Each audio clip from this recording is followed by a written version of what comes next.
Welcome to Divorce Happens, the show where we support you before, during, and after divorce with education, inspiration, and a little bit of laughter. Because as we know, divorce happens and then you start fresh. I'm Olivia Howell, and this is Divorce 101 A to Z. We're here to break down confusing divorce terms so that anyone can understand them, whether you're in the thick of it, just thinking about divorce, or supporting someone you love. Today's episode is brought to you by the letter I and the number 1.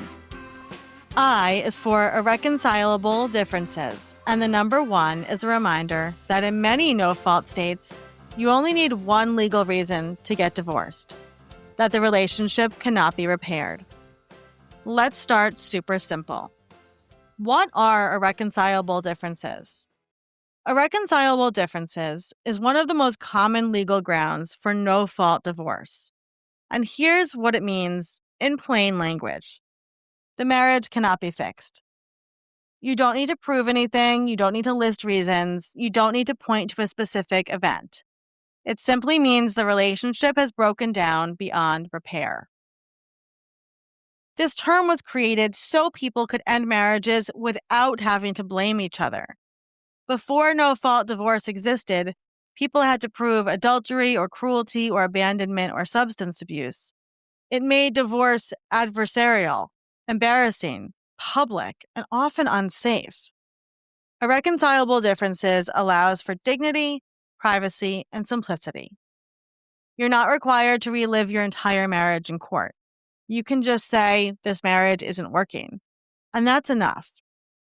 It does not mean that you didn't try hard enough, or that you failed, or that you owe the court a detailed explanation, or that somebody has to be the problem, or there needs to be a villain, or that you need evidence. And it definitely does not mean the divorce is trivial. It's simply the legal language for, we cannot make this marriage work, and it is healthier to move forward separately. Saying irreconcilable differences out loud can feel like a punch in the gut. You might think, is this really happening? Are we really beyond repair? Does this phrase capture everything that we've been through?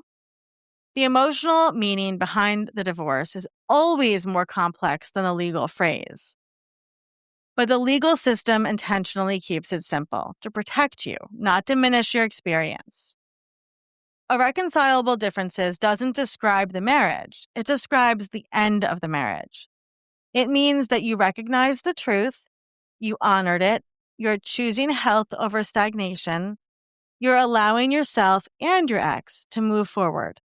It's not the end of the story, it's the beginning of your next chapter. Since today's number is 1, here is your grounding step.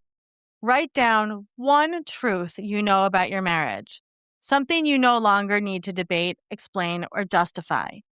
It might be, we're better apart. I'm not emotionally safe here. I've grown in a different direction. We just can't repair this dynamic. One truth can bring enormous clarity. Today we learned that I is for irreconcilable differences. And the number 1 reminds us that in many states, you only need one legal reason to end a marriage, that it cannot be repaired. This has been Divorce 101 A to Z, brought to you by Divorce Happens. You can listen to Divorce Happens anywhere you get your podcasts, and you can always visit freshstartsregistry.com to find experts, tools, and free resources to support your fresh start. I'm Olivia Howell, and I'll see you next time for the letter J.